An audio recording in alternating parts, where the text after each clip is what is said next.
Have you ever felt convicted to do something, but felt that it was too hard, so you gave up?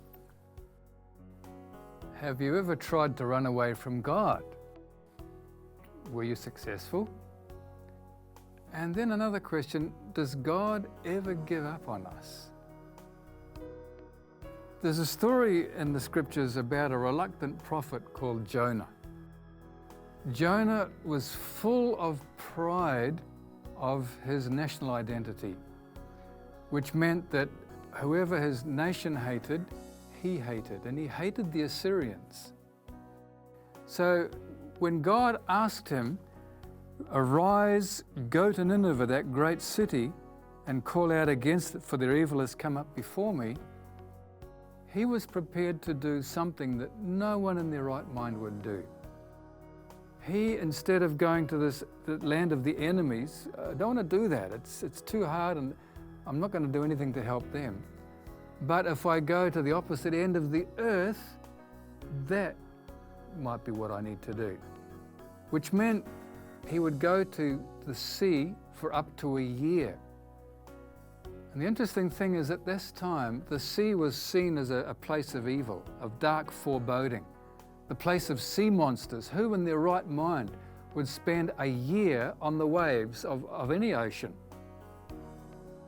So when you look at the map and you see where he went from Joppa to Tarshish, which is in Spain, or going up to Nineveh, the capital of the Assyrians, we're talking about a difference of thousands of kilometers. It was about 1,000 kilometers in round figures to get to Nineveh, but it was more than 4,000 kilometers to get to Tarshish.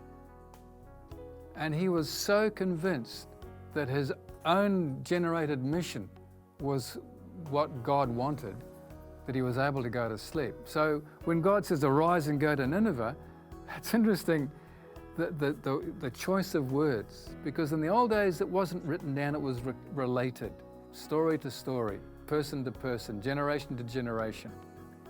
And when I say that, don't think that this is like the party game that you've probably taken part in, where one person starts the message and it goes around the circle and it comes out completely different. No, that's not oral tradition. Oral tradition is very accurate. And when they pass on the story, word for word, it is repeated word for word into the next generation and beyond. So what they do to make it easier to tell those stories is to repeat certain words. So the word arise is there repeated many times. And then when Jonah goes down to Joppa, the word down is repeated many times. So he went down to Joppa, he went down into the hole to sleep, and he could only sleep if he had a clear conscience. And for some reason, he was able to sleep with a clear conscience. Reminds me of the story of Jesus sleeping in the storm while his disciples were battling it. "Lord, don't you care that we perish?" He wasn't worried about it. Nor was Jonah worried about what he was doing. But then another one of these interesting words comes along. God hurls a great wind into the sea, a great storm into the sea. And so the sea is whipped up, huge waves, the boat is tossed this way and that. And as a result, the sailors are thinking the only way we're going to keep this ship is if we get rid of the cargo. So they hurl all the cargo into the sea. And then Jonah is still asleep. And the captain comes down and he asks Jonah to arise, like God did in the beginning. Arise and cry out to your God. The same invitation that God gave Jonah to begin with. And then he said, "Who are you? Where are you from?" And so Jonah explained. He says, "I am a Hebrew, and I fear the Lord, the God of heaven, who made the sea and the dry land." And the sailors hearing that were very afraid. They were frightened, because here is someone running away from his God, and this God is of the sea and of the dry land, so he is the one that is making this storm. And so they plead, what can we do to stop the storm? And Jonah is saying, well, the only way you're going to stop the storm is if you throw me overboard. And the sailors weren't prepared to do that. They were men of honor. We often think of sailors as being quite rough men, but that might not be fair. These men were honourable men, and they didn't want to have innocent blood on their hands. They didn't want to kill someone that they didn't know for no reason. Well, maybe it would have been a reason, but that wasn't reason enough to kill him.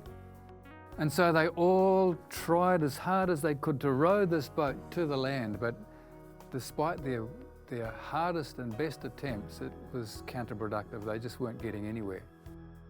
So with a prayer of forgiveness on their lips, they hurl Jonah into the sea. And it's interesting what happens next. Jonah goes down into the sea. He goes down into the belly of a great fish, down to the foundations of the mountains, from where his prayers arise to God. All these words are used in the narrative. So the great fish arises to the surface. Jonah is vomited out onto the beach, and he arises, and he goes to Nineveh to cry out. It's interesting about Nineveh, they reckon it was quite a large city. Well, here it talks about 120,000 inhabitants of the city.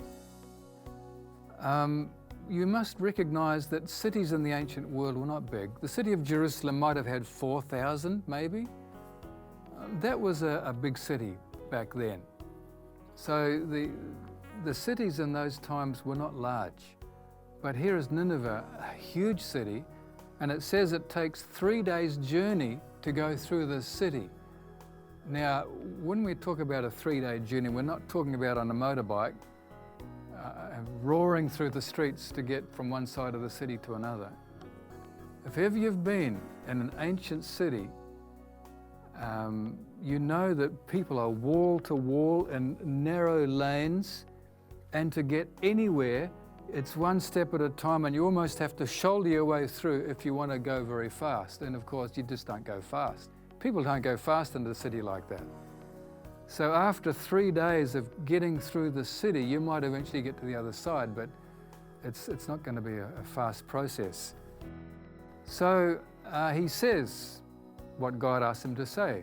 Nineveh will be destroyed in 40 days because of the wrongs of this place. Now, history tells us some very sad stories of the kind of, how would you call them, evils of this particular nation, especially when they went to war. They were cruel, and I won't go into details because it's too gory, but they were renowned for their cruelty.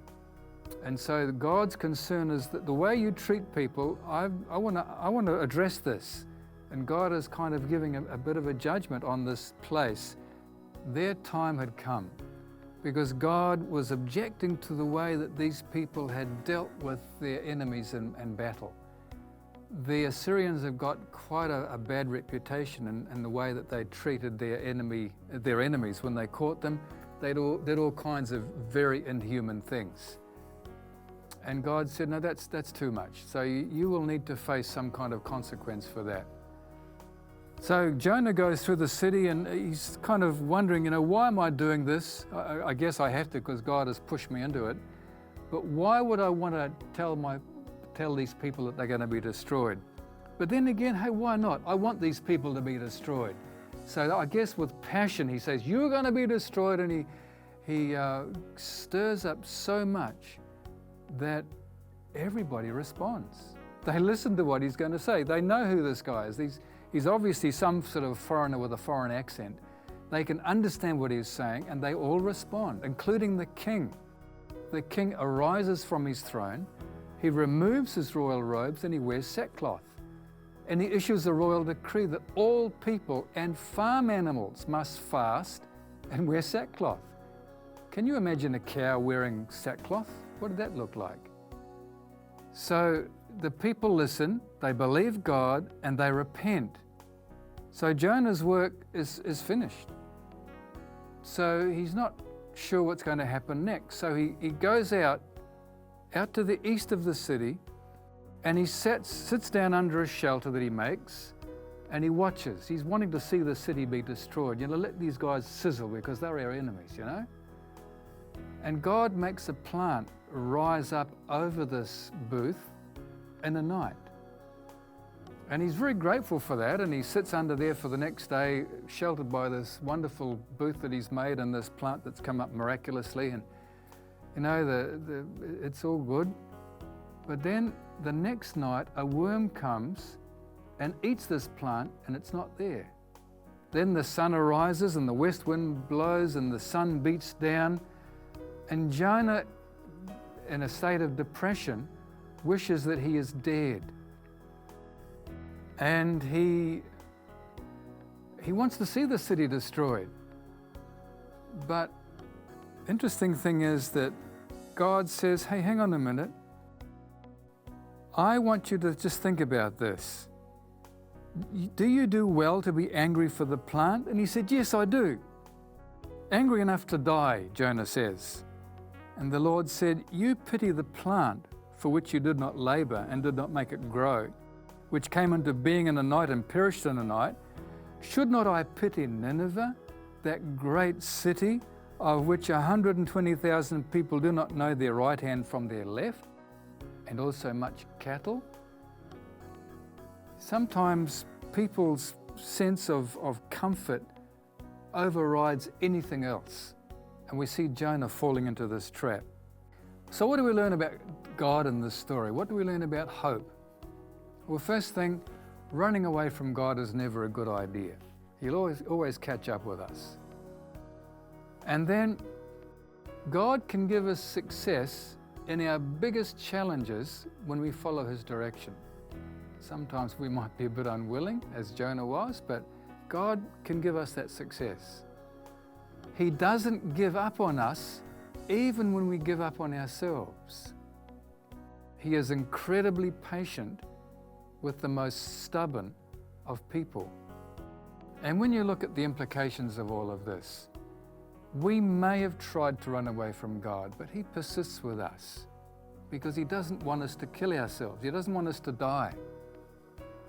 We may have found ourselves drowning after others have tossed us overboard and their dismissal of us.